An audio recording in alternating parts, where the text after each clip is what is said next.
Pod Meeting, podcast mingguan broadcasting. Hai Ming, gimana nih kabarnya? Balik lagi di podcast mingguan broadcasting bersama aku Dea yang akan nemenin kalian selama 30 menit ke depan. Gimana nih guys kabarnya? Apa ada yang lagi galau, lagi sedih, atau lagi happy? Atau ada yang selalu nungguin setiap episode terbaru dari Pod Meeting ini nih? Jadi seperti biasa aku mau ngingetin ke kalian apa sih Pod Meeting itu. Jadi Pod Meeting ini adalah program baru dari Broadcasting SMK Negeri 2 Cibinong yang menceritakan tentang guru-guru ataupun tamu-tamu spesial lainnya yang akan diupload di YouTube kita Broadcasting SMK Negeri 2 Cibinong di setiap minggunya. Contohnya minggu ini nih guys, kita kedatangan tamu spesial. Beliau adalah seorang digital creator. Pastinya kalian penasaran banget sih sama siapa orangnya yang udah ada di samping aku. Halo Mas. Halo.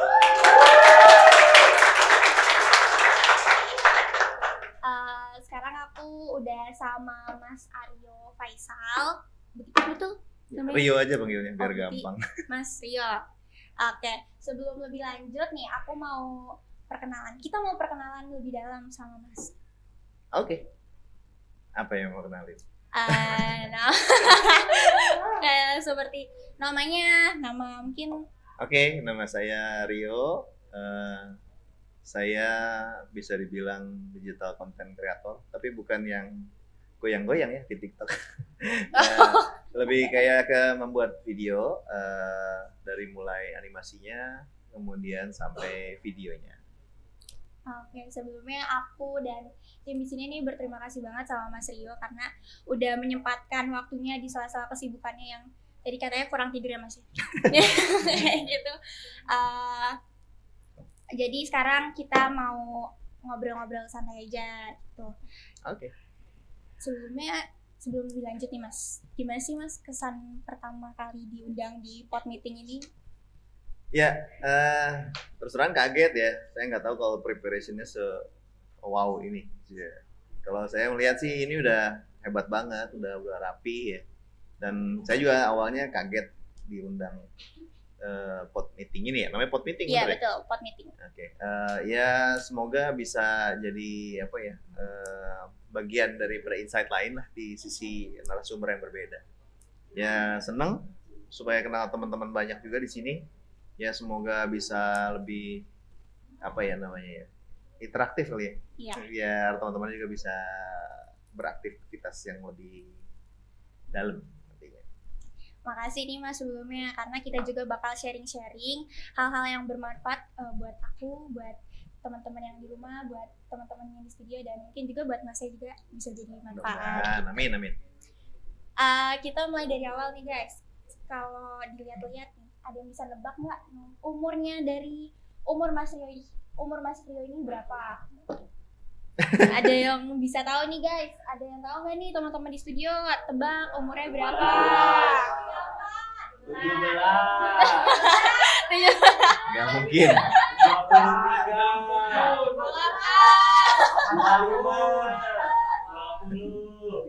ya.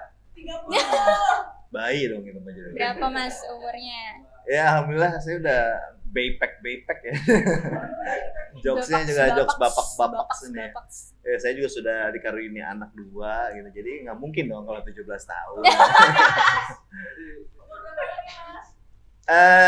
Boleh kena. Dari Dea aja deh, Dea kira-kira. Dea mau kira-kira umurnya berapa kalau saya lihat langsung? 35. Alhamdulillah disebut 35. Ya. Nah, tuh tadi ada yang ngomong 71 tuh. Dikit lah mepet mirip ya. Tadi ada yang bilang 40 ya. Saya udah 42 tahun. Tapi nggak lumayan tua. Ya mudah-mudahan bisa sharing sedikit dengan ada yang pengalaman selama 42 tahun. Anaknya? Iya. Anak saya masih kecil, baru mau SMP kelas 6 SD.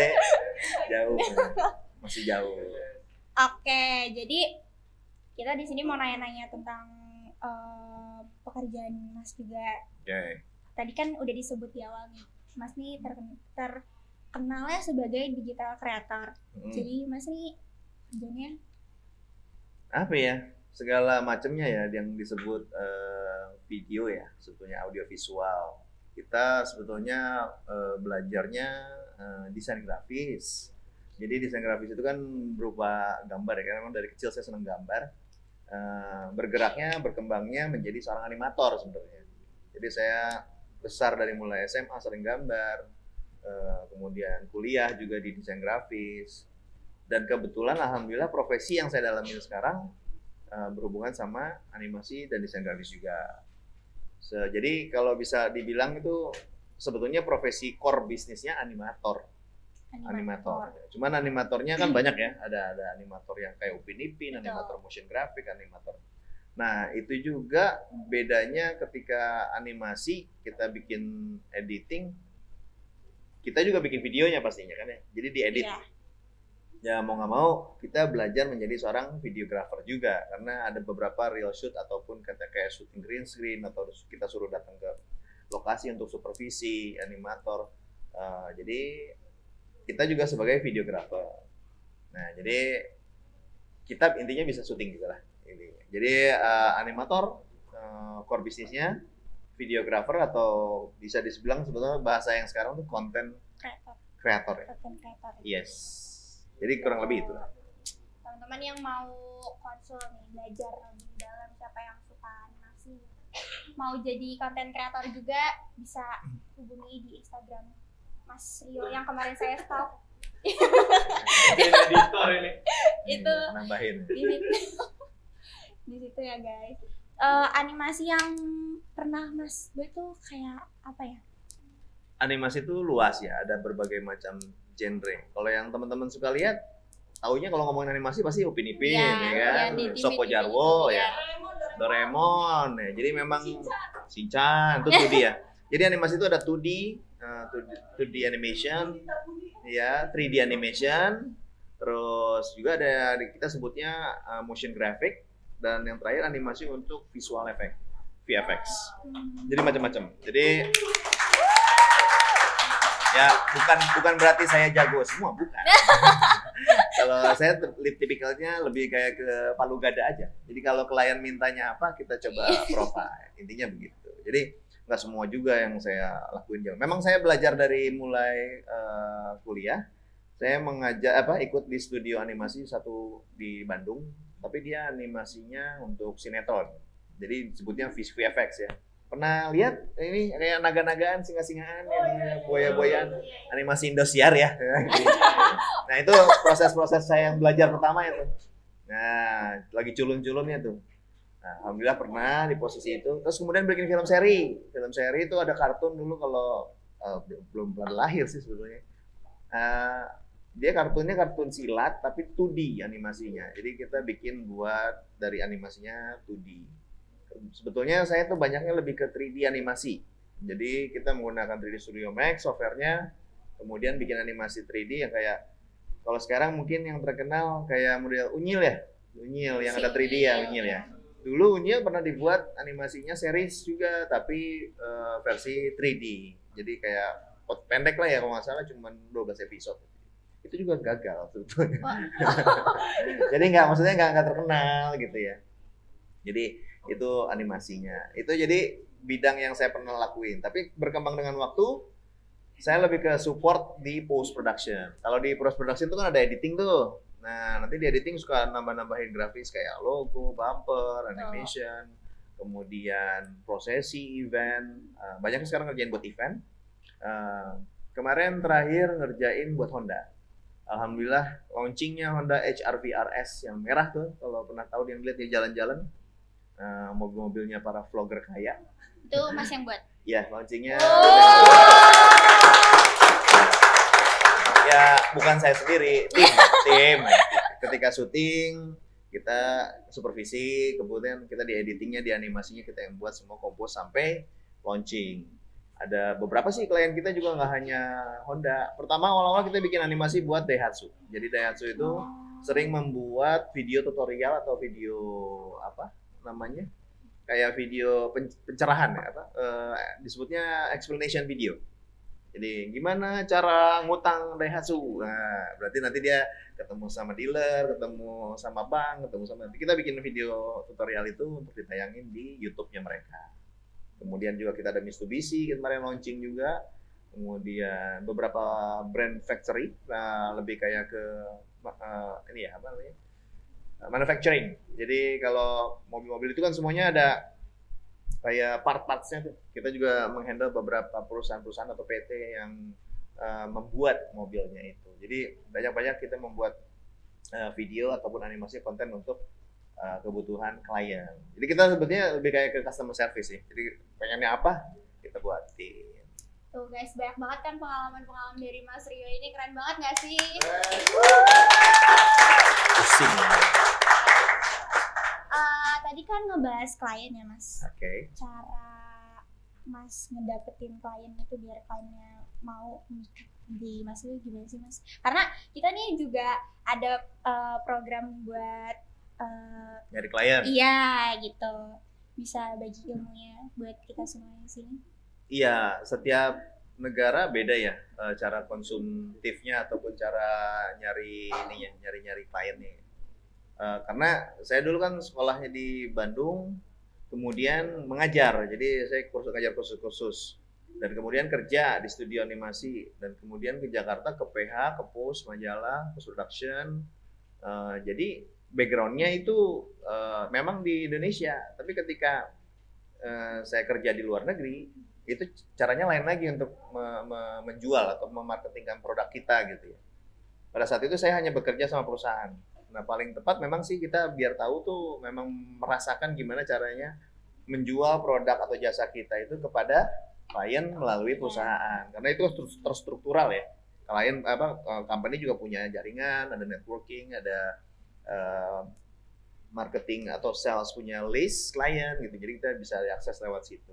Tapi sekarang ini tipikalnya udah direct selling ya, maksudnya udah bukan lagi person atau yang punya jasa kontak sama perusahaan lagi gitu, bukan, tapi sekarang udah bisa direct, kadang dari kantor ataupun perusahaan bisa direct ke operatornya jasanya gitu. Jadi kayak saya gitu ya, setelah bertahun-tahun saya di luar negeri, saya di Brunei 7 tahun, sempat ke Malaysia juga, sempat ke Singapura juga, pulanglah ke Indonesia.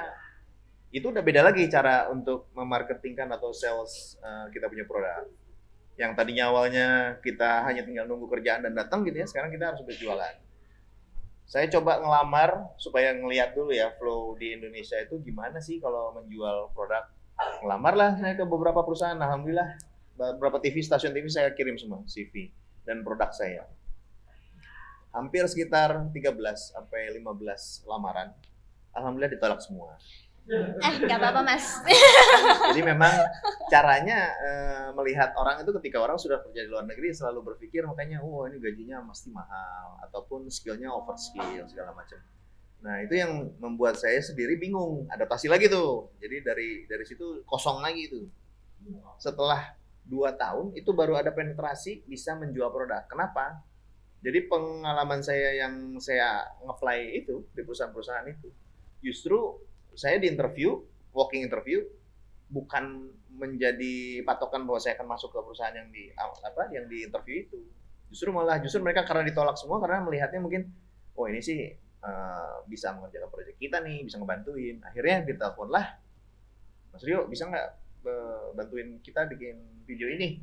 Jadi malah ngasih proyek. Jadi saya malah justru di-hire untuk mereka untuk membuat proyeknya mereka, bukan di-hire sebagai pegawainya mereka. Itu sih awal mulanya.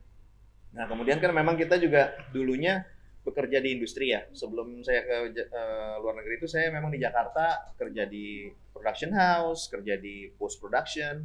Teman-temannya kita kontak-kontakin lagi. Nah pada saat yang sama teman-teman itu sudah memegang jabatan di beberapa perusahaan. Jadi ada yang manajer, ada yang owner, ada yang founder, ada yang... Nah mereka mengkontak kembali, atau saya yang mengontak kembali, kontak-kontak, ngopi dong, yuk ngopi, jalan, ngobrol. Dari obrolan itu silaturahmi, Apa yang lo bisa kerjain? Ini gue lagi coba kerjain ini nih, animasi ataupun motion, terserah deh apa aja. Apa aja gimana? Lihat dong portfolio. Ya, bawalah portfolio yang dari luar. Ya, alhamdulillah mereka melihatnya itu, wah, suatu level peningkatan kan dari yang awalnya saya kerja di Indonesia. Barulah dia bertanya, oh bisa lo ngerjain proyek ini nih? Boleh, kita collab yuk, baru ngobrol. Nah itu cara marketing yang kedua tuh. Jadi kan saya di interview bukan pegawai tapi malah di hire. Ada juga yang saya hubungi teman-teman saya yang dulu di Jakarta sudah punya jabatan, saya malah justru dapat kerjaan. Ada juga sekarang teknologinya udah berbeda lagi nih, yaitu sosial media.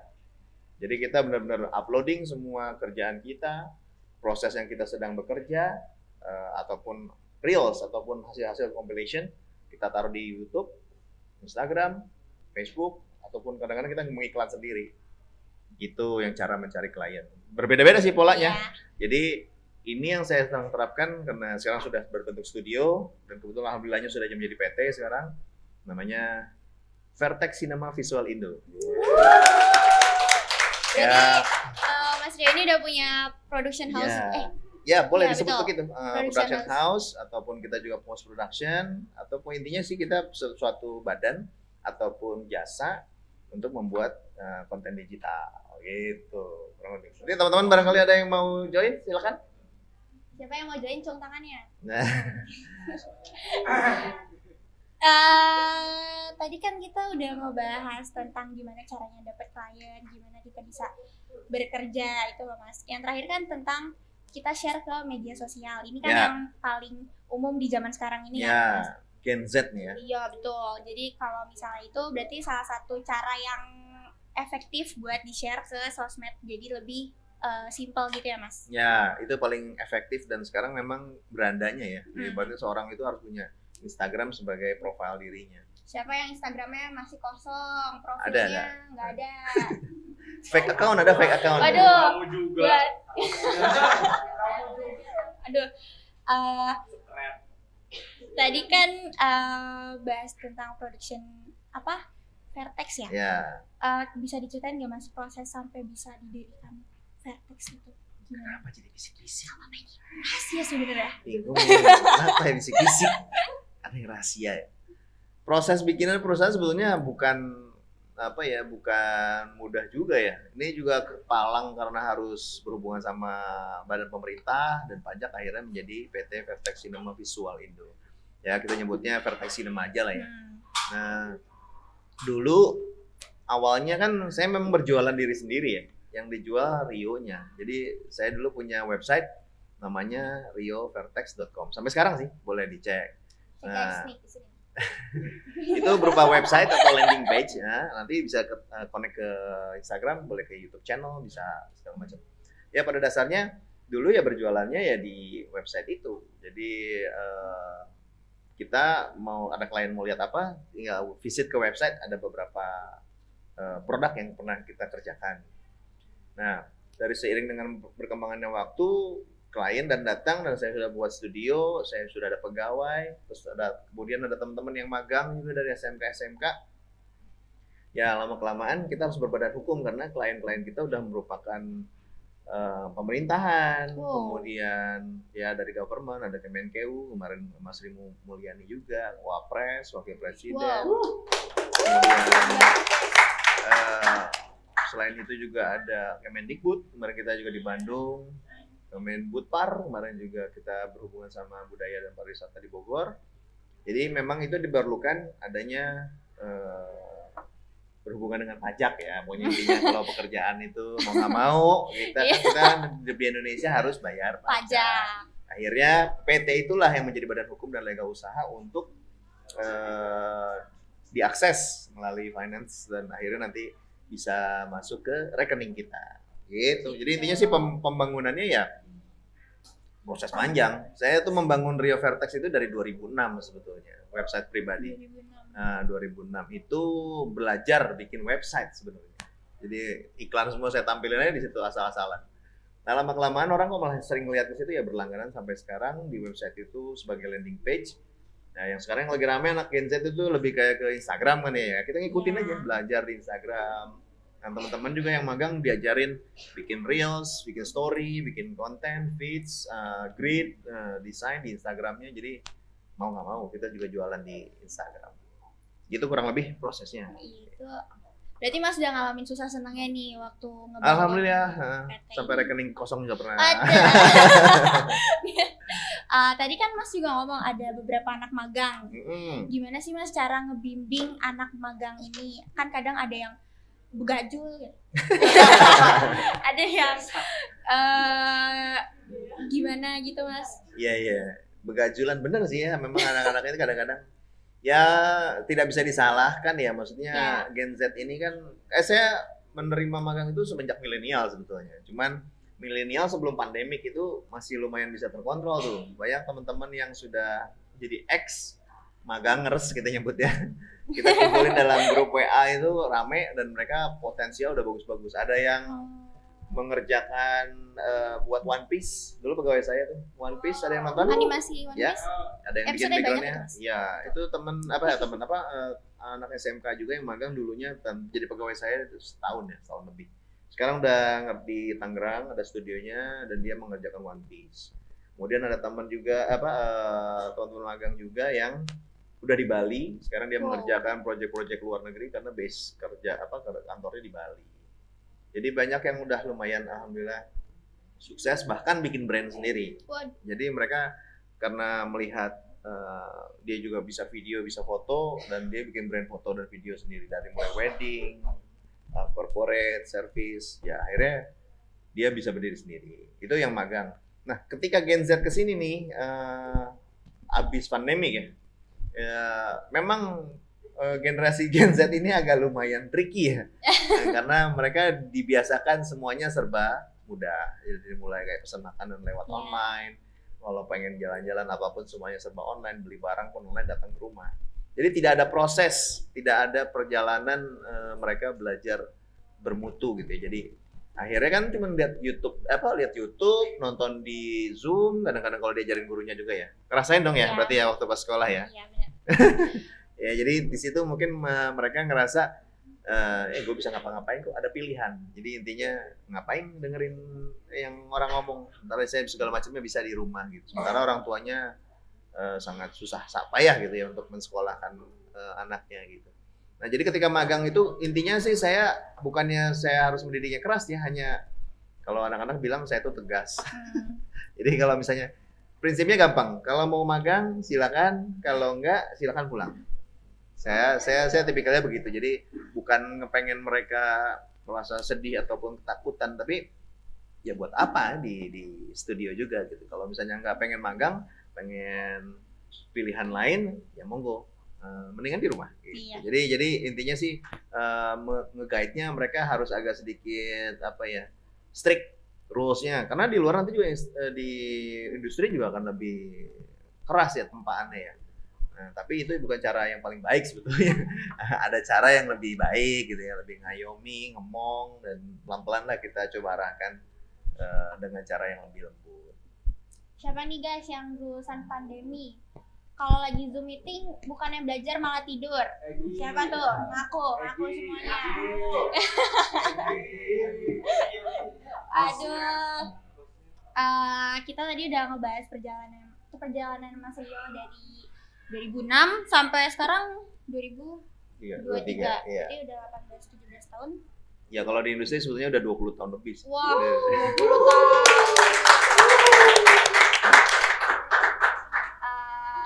Kita mau nanya lagi nih guys. Jadi kira-kira sekarang kesibukan selain menjadi digital creator atau yang animator tadi itu kesibukan pekerjaan sampingnya atau kesibukan lainnya itu apa sih Mas?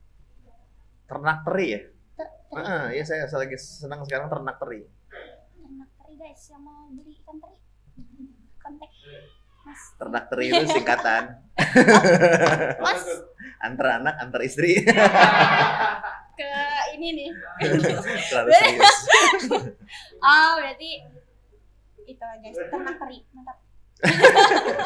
Ya enggak sih, senang kalau misalnya lagi free kosong, saya senang nganter anak sekolah. Kalau misalnya hari libur ngantar anak istri jalan-jalan supaya bisa deket ya sama anak. Bagaimanapun kalau kerja terus-terusan ya kadang-kadang ujung-ujungnya nanti dipanggilnya om sama anaknya. Ya berusaha dekat sama keluarga. Tadi kita kan udah ngebahas tentang digital creator, tapi saya taunya nih Mas pernah ngegarap sesuatu film atau sinetron gitu. Aduh. Itu Ya. betul atau tidak betul? Ya kalau sinetron yang pernah ya, yang tadi yang pertama kali saya kerja itu memang bukan rekor yang bagus ya, maksudnya bukan suatu hal yang diingat, tapi saya belajar banyak dari situ. Selain sinetron, saya juga pernah ikut proses di pembuatan layar lebar beberapa kali. Cuman juga sama bagian part yang istilahnya koreksi kerjaan orang gitu, ngerevisi. Itu ada divisi namanya rotoscoping, ada green screen remover, ada trail remover, ya yang berhubungan dengan visual effect lah. Itu kalau di film perjalanannya masih jauh, masih belajar. Tapi kalau iklan memang kita prosesnya banyak ngerjain di iklan. Mas. Yang buat Mas Rio tertarik nih masuk ke dunia digital creator. Oke. Apa ya? Yang menarik. Oh, yang pengen nih. Ya pada dasarnya passion tadi ya. Yeah. Jadi memang passionnya di ngegambar. Jadi dari dulu seneng grafis kan, seneng ngegambar. Ya alhamdulillahnya bisa mencari rezeki atau nafkah di bidang yang saya suka. Yaitu passionnya menggambar. Ya alhamdulillah menjadi suatu berkah ya. Kalau kata orang sih kalau kerja di passionnya itu justru tidak terasa ya kerja. Kadang-kadang pagi, siang, malam tuh kita terus-terusan. Tapi kalau yang bukan passionnya kadang-kadang jadi kayak terpaksa gitu. Jadinya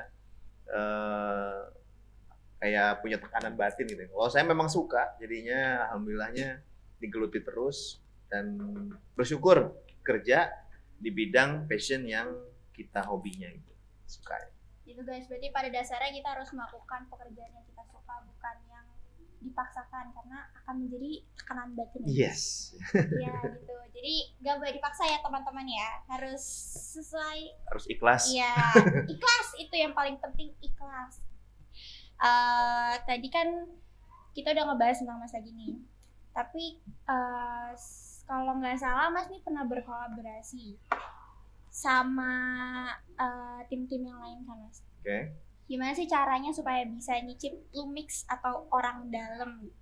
Oh, dulu saya pernah disponsorin ya sama beberapa kamera. Awalnya sebetulnya sama Fuji. Saya dikasih pinjem kamera Fuji X-T2.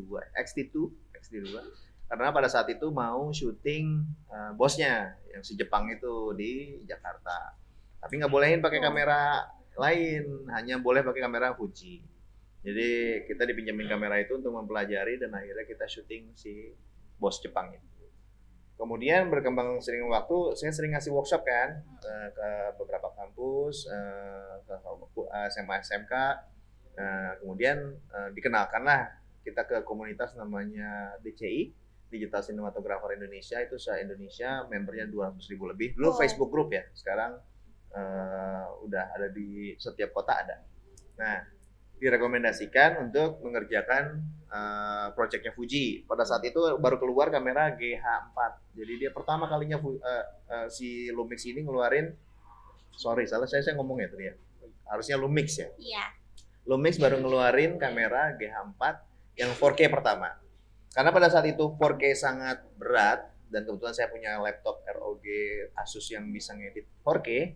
Ya, saya nyobalah icip-icip. Minta dong filenya, saya coba edit. Ketika sudah diedit, ada teman-teman dari Lumix, ya udah lu aja yang sharing di teman-teman di komunitas supaya bisa. Tapi kan nggak punya kameranya, pinjemin lah ya kan. Akhirnya 6 bulan lah kalau nggak salah dipinjemin kameranya. Terus saya keliling tuh training, ada yang ke workshop ke Bandung, workshop di Jakarta 2 kali, Panglima Polim sama di Tanah Abang. Kemudian sempat mau ke Sumba tadinya keluar, tapi ternyata digeser waktunya dan bagaimana nggak jadi. Nah itulah waktu di mana saya belajar kamera Lumix GH4 dan 4K pertama editing di Indonesia. Waktu itu belum ada tuh. Ya dulu belum ada. Sony belum ngeluarin, Fuji belum ngeluarin, jadi video 4K pertama itu masih Lumix. Itu kan ya pertanyaan Iya, tadi ya? betul. Iya. Kan ngebahas tentang kamera nih Mas. Ya. DSLR sinematografi Bogor itu apa sih Mas? Kalau DSLR tuh kan zaman dulu ya, waktu kita menggunakan Canon, Nikon, itu DSLR ya. Sekarang kan udah zamannya mirrorless ya.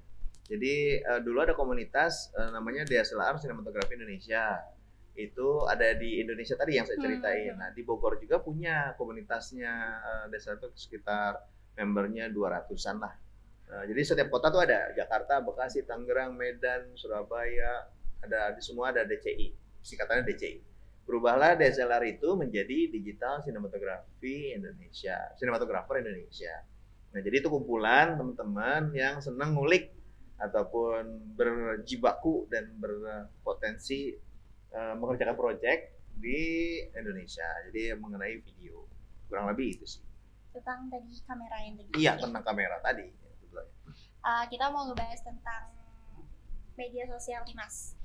Kalau orang yang jadi seorang digital creator atau konten kreator, ini kan harus punya ide yang banyak gitu ya, ide-ide yang menarik. Terus gimana sih caranya supaya konten-konten kita tuh banyak yang suka, terus banyak yang interest, tertarik sama konten kita itu? Ya, ini nih yang bagian dari tantangan juga sih, challenge ya. Kadang-kadang saya bikin begini, kliennya nggak suka gitu. Atau nggak, netizen apalagi ya kan. Benar. Begitu kita bikin, ternyata netizen malah membuli gitu ya. Ya pada dasarnya kita harus ikut adaptasi sih. Jadi saya pun tadinya, kan umuran saya ini udah beda ya sama teman-teman, bedanya mungkin nih 20 tahun lebih ya. Cara visualnya juga berbeda. Kalau bisa dibilang mau old school kali ya gambar-gambarnya gitu. Jadi visualnya pun terlalu biasa. Nah ngelihat anak-anak sekarang tuh justru lebih cepat dan lebih hype lagi. Dia bisa on second, on minutes bisa buat video. Pakai handphone, kemudian edit, udah CapCut langsung jadi posting. Ya, ada teksnya, udah ada captionnya, ada subtitlenya. Itu lebih gila lagi ininya, workflow-nya. Nah, untuk mengadaptasikan cara membuat segala macam ya bagaimanapun kita harus nyontek sama teman-teman yang udah mengerjakan itu kan. Jadi kalau saya ide kadang-kadang juga buntu. Akhirnya saya nonton-nonton film-film terbaru ataupun browsing mengenai YouTube yang terkini ataupun yang trending, terus atau TikTok yang sekarang gitu. Jadi memang harus adaptasi sih sama perkembangan zaman. Kalau enggak ya kita kegerus. Iya, tinggalan. Iya, kalah sama anak-anak yang muda yang zaman sekarang. Nah, nyari idenya ya begitu paling. Jadi saling nyontek ya. Ya ATM itu ya prinsipnya ya. Amati, tiru, modifikasi. Jadi ngikutin perkembangan zaman gitu Ya. biar makin banyak yang suka. Walaupun Mudah-mudahan. ya amin. Ya pada dasarnya suka nggak suka tuh memang ini ya apa namanya tergantung kebutuhan dari audiens sendiri. Jadi kadang-kadang kita bikin sebagus apapun kadang-kadang malah justru nggak disukain. Tapi ternyata begitu bikin yang beda dan trending malah justru jadi meledak ataupun FYP ataupun Iya. Ya gitulah. tiba-tiba langsung loh kok FYP gitu. Ya viral. Tadi kan kita udah ngebahas konten kreator, digital kreator, terus tentang perjalanan Mas ya. Saya taunya Mas nih suka foto juga. Oh iya, foto. belajar foto gitu, itu emang hobi dari Mas sendiri atau?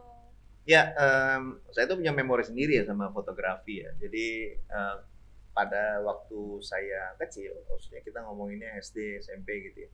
Orang tua saya itu fotografer wedding. Jadi yang suka bawa-bawa kamera yang zaman dulu ya, ini nyebutnya two style, yang diputer ada filmnya dan flashnya tuh dipegangin, sampai kabel ada bawa akinya tuh. Nah, saya yang suka nenteng-nenteng akinya itu. Jadi ketika papa saya fotoin, ayo semuanya ceplak gitu kan yang pakai cahaya banget.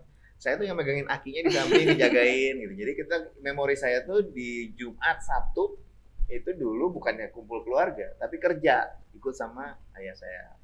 Almarhum ya udah sekarang. Nah dari situ saya belajar di kuliah ada mata kuliah fotografi, saya pakai Nikon FM10, jadi udah lama banget ya, F1, F2, jadi yang masih pakai puter itu. Berkembang ke DSLR, dulu pocket dulu ya, pocket, belajar motret pakai pocket, kemudian ke DSLR, kita pakai Canon 60D, sempat dulu pakai Nikon tapi di awal-awal. Kemudian masuk ke Canonnya dulu masih 500D berkembang ke 60D, kemudian 5D Mark II, kemudian berkembanglah ke Sony. Akhirnya kita belajar di mirrorless. Ya, motret lebih ke hobi ya. Apalagi kalau cowok-cowok kan senengnya dulu bawa kamera nenteng pasti mau difotoin nggak? Modus. Fotografer modus. Tiba-tiba minta WhatsApp gitu. Ya, itu intinya Kayak sih gitu. supaya buat kenalan sama cewek gitu. Gitu. Sekarang alhamdulillah modelnya sudah menjadi model pribadi sampai akhir. Ya, sekarang udah nggak motret lagi. Tadi kalau kita ngebahas ke dunia pendidikan nih Mas nih dulu ngambil kuliahnya tuh di mana sama jurusannya tuh apa? Kuliahnya di ITB, Wow. Bandung. Ya. Jurusannya komunikasi visual atau DKV ya, desain komunikasi visual di bawah Fakultas Seni Rupa dan Desain FSRD. Jadi alhamdulillahnya tidak lulus. Jadi sekitar 2 tahun 3 tahun itu saya harus keluar karena biaya dan sebagainya. Tapi pada dasarnya pendidikan itu yang formal ya. Ketika dari situ saya banyak belajarnya justru di lapangan. Jadi segala macam tuh saya icip-icip, dicobain dan sebagai macam bidang. Dicari yang mana yang klop menurut saya ya akhirnya di industri ini ternyata yang di visual animasi ini yang saya pelajari. Terus juga nih ya Mas, jadi seorang fotografer nih, kita balik lagi ke fotografi. Itu pasti capek ya kan? Terus gimana sih cara Mas Rio ini untuk menghilangkan rasa capeknya? Capek sih, setiap orang masih capek. Jadi guru aja capek apa ya? Jadi murid aja capek. Ya, betul, ketika kita belajar capek. Lelah itu bagian daripada proses hidup ya. Jadi memang motret itu bisa berdiri ya dari pagi, atau videografer itu bisa berdiri sampai pagi sampai malam ketemu klien ya, break diantaranya bisa ngopi sedikit atau nyicip makanan ataupun kadang makan kelewat. Tapi ketika kita udah capek terus hasil karya kita dipakai sama orang dan dihargain, apalagi kalau udah ada notification transferan masuk, itu menjadi obat lelah ya. Itu jadi obat lelah, jadi capeknya. Ya kalau misalnya capek, jenuh, kadang-kadang kita jadi paksakan ya cuma satu obatnya, tidur. Ya udah capek malam udah tidurin, pagi sehat lagi, udah bisa fresh lagi, produktif lagi. Nah itu disiplinnya memang susah, harus berlatih terus ya. Karena tergolong kita orang-orang yang bahasanya superior gitu kali ya. Kita tuh banyak berpikir kalau banyakan tidur malah justru mengurangi productivity kita gitu. Jadi selalu berpikir ngapain gue tidur gitu, kerjain aja terus sampai pagi gitu. Kita selalu berpikir begitu. Jadinya lelah itu kadang-kadang juga habis digerus ketika ngelihat hasilnya bagus, klien suka, itu obat lelah yang paling mujarab deh. Gitu. Paling obatnya begitu, sambil ya banyak berdoa cari berkahnya aja deh. Betul. Selain di bidang jadi seorang digital creator, Mas pernah tertarik jadi suatu pekerjaan yang lain nggak sih Mas? Kayak pernah tertarik di sini nih sama sini. Iya, pernah sih. Dulu sebetulnya saya beres dari SMA ya, beres SMA itu saya sempat jadi penyanyi. Oh, iya Mas. Jadi benar-benar tukang nyanyi ya. Jadi kalau kamu pernah lihat di kafe-kafe, kalau mereka kan sekarang cenderungannya main gitar, penyanyi di depan ya. Kalau dulu di kafe-kafe itu ada penyanyi latar. Ya, jadi ada 2-3 orang sebagai backing vokal ataupun penyanyi latarnya itu. Nah saya pernah melakukan profesi itu. Jadi waktu SMA pernah nyanyi di Puncak, ada di daerah Cikombong, sana lah ke atas lagi lah. Itu terus pernah di Bandung, pernah nyanyi dari kafe ke kafe. Jadi penyanyi kafe.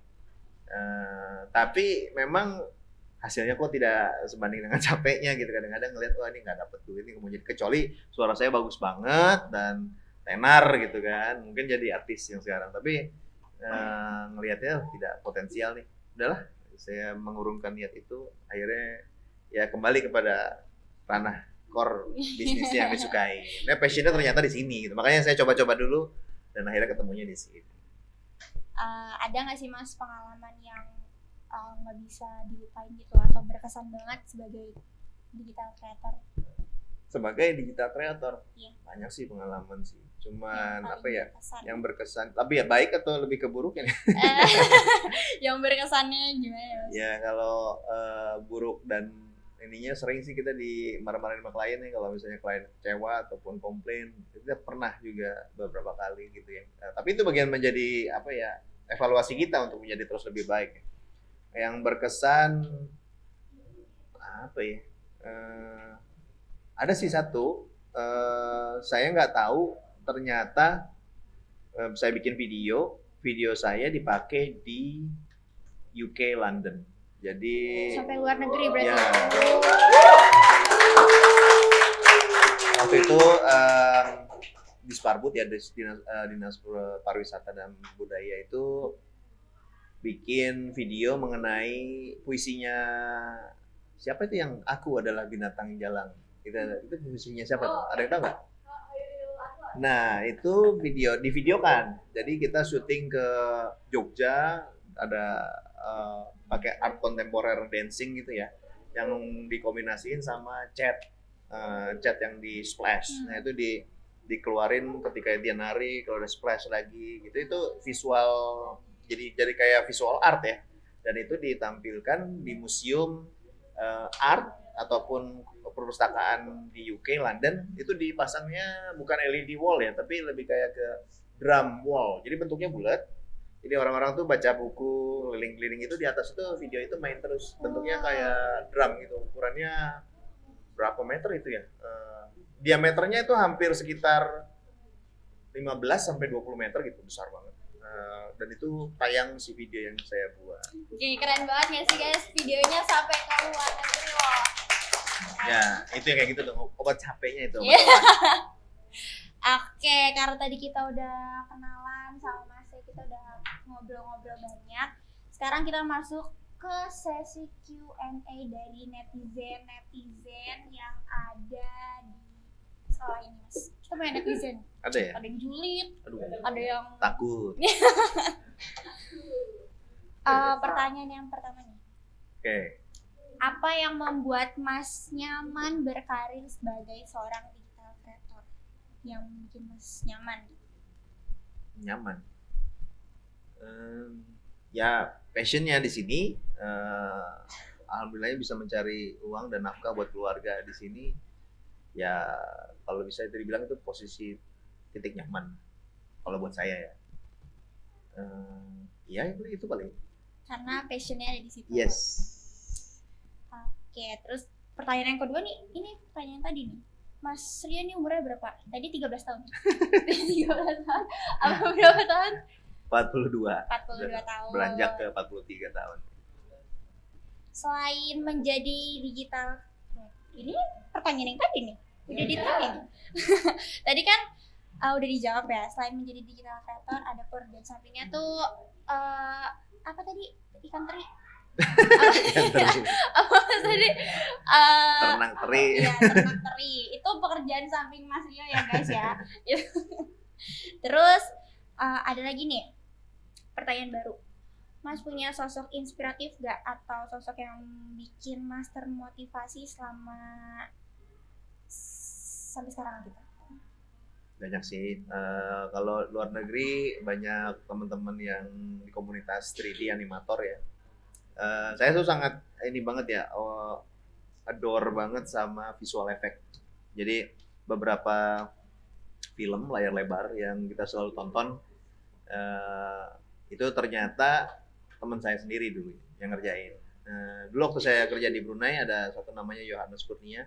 Dia sekarang sudah menjadi VFX supervisor untuk film-film yang dikerjakan di dunia, di Hollywood ya rupanya.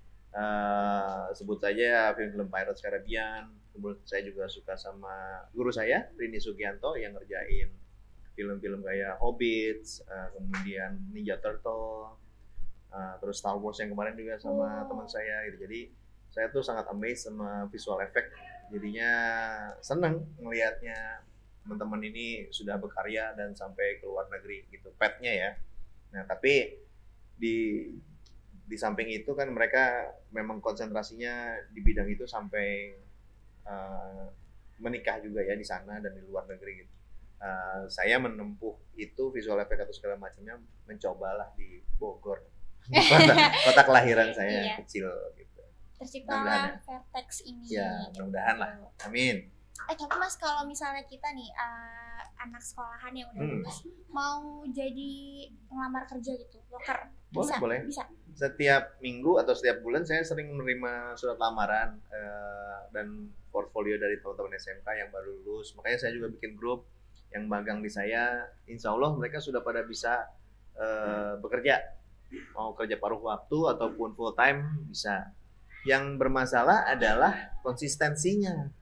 Jadi oke lah mereka bisa mengerjakan ini dan bagus, tapi nggak konsisten. Jadi kadang-kadang baru angkat-angkat tai ayam sebulan 2 bulan kerja resign. Jadi mereka mungkin kaget gitu ya. Ataupun sudah setahun, udah pinter segala macam, lay off lagi, dia mau ke tempat yang jenjang lebih tinggi gitu ya. Beberapa sih banyak yang cerita, alhamdulillah sih bisa masuk dan bisa bekerja sama saya. Ya kalau mau, ya mudah-mudahan bisa menerima serapan dari teman-teman di sini juga. Kali aja ada yang mau bekerja sama saya. Amin. Berarti info loker nih guys, info loker bisa call masih. Ya asal benar-benar mau kerja ya. Soalnya Iya, yang benar-benar mau kerja, jangan yang baru seminggu 2 minggu. kalau mau ngopi-ngopi mah datang aja. Di studio ada kebetulan ada tempat kayak bar kopinya gitu, jadi bisa ambil ngopi-ngopi santuy. Ngopi sama teman sekelas 36 siswa bisa? Boleh. Terakhir ada 16 siswa dari IPB datang ke rumah lihat-lihat. Dia lebih kayak watch and learn di studio ngapain aja. Saya jelasin. Kadang-kadang sambil ngopi juga. Ya nggak bikin kopi 16 biji juga. Ya. Cuman ya bisa lah saya bikin kopi. Saya juga seneng ngulik kopi. Jadi mencoba menjadi barista, serving ke teman-teman yang datang. Ya kalau pengen ngopi datang sih. Nanti kasih tahu sama teman-teman yang pernah magang tempatnya, silakan. Oke. Sosok penyemangat atau support system di hidup Mas yang paling? Ya benar sih, istri memang paling mendukung ya segala macam. Tapi yang penyemangat justru sebenarnya dari orang tua sih. Kebetulan almarhum ya, dua-duanya udah nggak ada. Tapi itu yang menjadi fireworks-nya saya dari kecil sampai sekarang. Karena kalau boleh cerita sedikit, kenapa punya fighting spirit yang seperti ini. Jadi ceritanya dulu saya kuliah di Bandung, nggak punya komputer. Nggak kayak teman-teman sekarang tuh gampang banget dapat laptop. Saya minta sama orang tua, ini saya jurusannya udah desain grafis nih, semester 2, semester 3 udah pakai komputer terus. Pada saat itu masih rental. Jadi kita datang ke rental bayar 2.000 untuk 1 jam atau enggak 2 jam gitu, udah gitu habis. Lama kelamaan saya bilang sama orang tua, papa saya sebenarnya nggak terlalu bukan orang punya ya, jadi kerjanya juga di semi pemerintahan, bagian keuangan, dia ke kantornya pakai motor Vespa. Jadi saya minta komputer, waktu itu komputernya rakitan ya, jadi tiba-tiba ya udah nanti papa cariin komputernya, uangnya berapa. Pada saat itu masih mahal ya, 5 juta. Oke, nanti saya cariin, kata ayah saya. Gak lama kemudian setelah beberapa waktu saya pulang, saya udah dikasih uang, beli komputer. Alhamdulillahnya begitu ya. Seketika itu juga uang dikasih, papa saya berangkat sekolah naik sepeda. Oh, berarti motornya dijual. Ya itu yang memotivasi saya, jadi nih kalau kagak pinter dan kagak berhasil kayaknya malu-maluin dunia ini. Dan akhirnya jadinya saya termotivasi dari situ untuk lebih baik dengan divisi saya. Maksudnya saya membuktikan kepada keluarga bahwa ya harusnya sih bisa mencari nafkah dan hidup di industri ini dengan stabil gitu. Itu sih yang bikin berkesan dan motivasi saya dari dulu. Keren Mas. Saya kayak wow. Amin. Ya mudah-mudahan itu berkah lah buat teman-teman juga. Amin. Yang terakhir nih Mas nih dari Q&A netizen sekolah SMK Negeri 2 Cibinong ini. Pesan untuk anak muda generasi masa kini itu apa sih Mas? Gen Z nih ya. percuma dikasih pesan juga. belum ini ya, belum bisa kedenger gitu. Saya ngomong juga kayaknya nggak didengerin nih. Tapi kalau boleh ngasih saran ya, penyakit kita di Indonesia itu cuma satu sih, Apa tuh? malas, penyakit 1M. Betul, itu malas. Ya, malas tuh berkembang ya, jadi mager lah, jadi bosen lah, jadi bete lah. Iya, itu intinya sih sebenarnya malas sebenarnya. Karena kebiasaan dari generasi sekarang itu ya serba dimudahkan, makanan tinggal pesen, nggak ada proses. Kalau di zaman saya memang kita mau ya tadi saya bilang, saya mau komputer aja saya harus nunggu dan berusaha, dan akhirnya orang tua menjual motor untuk dapat komputer. Ya, jadi memang ada prosesnya gitu. Nabung dulu. Teman-teman di sini pada nabung nggak nih? Kalau nabung sehari 2.000 sampai saya sekolah jalan kaki dulu supaya bisa dapat akhirnya minggu tuh punya uang gitu untuk bisa jalan. Jadi proses nikmatin, jangan pernah males ya. Maksudnya kalau kalian tuh belum ada beban apapun, jadinya harusnya sih explore sejauh apapun. Kalau misalnya senang kamera apa segala macam, ngulik setiap harinya sampai kalian bosen. Intinya begitu. Gitu guys, berarti pesan-pesannya itu malas ya, jangan, walaupun kadang rasa malas tuh kayak berat banget ya Mas. Ya udahlah besok aja masih bisa dikerjain. Apalagi besok aja. rebahan gitu ya, mager gue. Iya itu. Teman-teman dia ada yang mau nanya nggak nih ke Mas ke Mas Rio? Siapa yang mau nanya?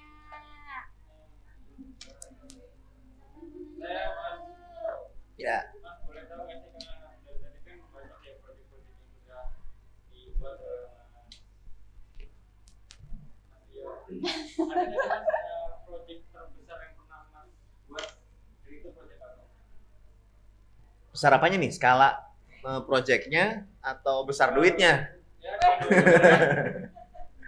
Kalau ngomongin besar duitnya, variatif ya. Kadang kerjaan yang kecil, simple, justru duitnya gede. Kadang jadi ya begini yang kita nggak pernah tahu. Kerjaan itu tidak boleh dinilai berdasarkan effort apa yang kita kerjakan. Jadi kalau misalnya kita lagi bikin skrip, wah capek nih gue semalaman sampai begadang, bukan itu sebanding sama angkanya duitnya, bukan. Justru kita harus bisa aware bahwa kerja itu harus ikhlas, berapapun yang dikasih terima. Itu yang justru akan menjadi berkah. Suatu hari kalian cuma bikin ngoretin 2 garis teks doang, dapatnya justru malah banyak. Malah justru lebih tinggi harganya. Tapi kalau dalam skala besar, saya pernah setahun kemarin pegang dari PUPR, kita keliling se-Indonesia. Saya pegang program Jawa Bali. Jadi kalau Indonesia itu kan ada Sumatera, Jawa Bali, Nusa Tenggara, sama Kalimantan, sama Irian ya, Kalimantan, Nusa Tenggara Timur sama Kalimantan. Untuk Jawa Bali, dari Pulau Jawa, ujung Banten, Bekasi, Manado segala macam sampai Nusa Tenggara Barat, Nusa Tenggara Timur dan Bali, Lombok, Pulau Seribu, itu kita nge-cover rusun, rumah susun dari PUPR. Jadi saya keliling lumayan ke Indonesia. Syuting, dari mulai syuting, ya megang kamera, ya nyetir mobilnya, ya ada yang naik pesawat juga, ada yang waktu pada saat itu hampir pandemik juga kan ya. Ya beberapa kali dicolok segala macam, udah capek banget deh. Teman itu kalau saya bilang besar skalanya aja sih. Tapi ada juga perusahaan luar yang dari Kanada tiba-tiba telepon minta bikinin video simple, cuman ngerapihin rambutnya si yang diwawancara, itu cuman habisin waktu seminggu atau 2 minggu gitu. Duitnya senilai sama yang proyek 1 tahun tadi gitu. Wow. Jadi kadang-kadang ya gitu, unexpected ya. Jadi bilang besar apanya nih? Kalau duitnya ya begitu. Kalau secara scope pekerjaannya ya tadi. Itu sih yang pernah saya lakuin. Mas, boleh Mas, Silakan. bedanya berkarya di luar negeri sama di Indonesia itu apa Mas? Bedanya kalau di luar negeri, kita di hire berdasarkan job desk-nya. Kalau saya kan memang bekerjanya dulu di luar animator ya. Jadi job desk-nya animator, hanya animator saja. Kalau di Indonesia kita harus Palu Gada. Yang tadi ya Mas. Yes. Jadi kita harus berbakat dalam segala hal supaya bisa, karena gini loh, UMKM yang kecil-kecil kadang-kadang juga butuh skill kita. Gitu. Jadi kadang-kadang kita juga harus mensupport teman-teman yang berekonomi tidak. Jadi kita harus kadang-kadang juga sumbangsi kepada orang lain. Jadi ketika kita dalam suatu posisi mengharuskan jadi segala bisa, ya belajarlah kita untuk itu, nggak ada ruginya kok. Saya belajar jadi kameramen, saya belajar menjadi director, saya belajar menjadi editor juga, grafisnya udah pasti saya ngerjain, animasinya segala macam. Kadang voice overnya juga saya belajar pakai suara saya sendiri, sampai musiknya kita beli sendiri atau arrange musik sendiri sama teman musik, di render dan akhirnya delivery sendiri ke klien. Itu malah justru jadi A to Z. Nah, sementara kalau di luar tuh ya kamu animator ngerjain ini, durasinya cuma 60 detik, bikin animasi seperti ini, saya bayar, selesai. Tapi kalau kita di Indonesia harus serba bisa supaya ya itu tadi menolong teman-teman, ataupun kita juga bisa lebih dianggap all in one package gitu. Gitu guys. Kejawab nggak tuh? Nah, silakan. Alhamdulillah kalau di televisi saya banyak bekerja untuk RCTI dulu. Ada yang pernah tahu, kamu YouTube deh, mungkin nggak tahu ya pasti. Ada acara namanya Dangdut Bersama Bogasari, Ikke Nurjanah. Kalau ada yang angkatan saya mungkin nonton di YouTube dah itu. Nah itu episodenya alhamdulillah 35 episode saya yang edit. Iya, jadi di RCTI. Ya, jadi sama Bajai Bajuri ya. Bajai Bajuri pernah nonton yang episode lama, itu saya pernah menjadi 13 episodenya nonton editor. Jadi ya posisinya pada saat itu saya masih editor, masih belajar. Ada yang mau nanya lagi gak nih guys sebelum kita selesai? Udah ngantuk ya, udah capek. Udah. Oke. Ngobrol-ngobrol sebelumnya terima kasih banget ya Mas sudah menyempatkan waktunya. Saya terima kasih udah diundang. Ya mohon maaf kalau misalnya cara penyampaiannya atau kata-katanya kurang berkenan. Sebaliknya saya juga iya. ya Mas, maaf ya Mas. Ya mudah-mudahan jadi ilmu baru, pembelajaran, insight. Nah, saya juga dapat banyak teman baru juga, sama dapat ilmu baru juga dari teman-teman di sini. Oke, terima kasih juga buat teman-teman yang udah nonton sampai akhir, teman-teman yang ada di studio udah mau ngebantu kita buat acara episode kali ini. Jadi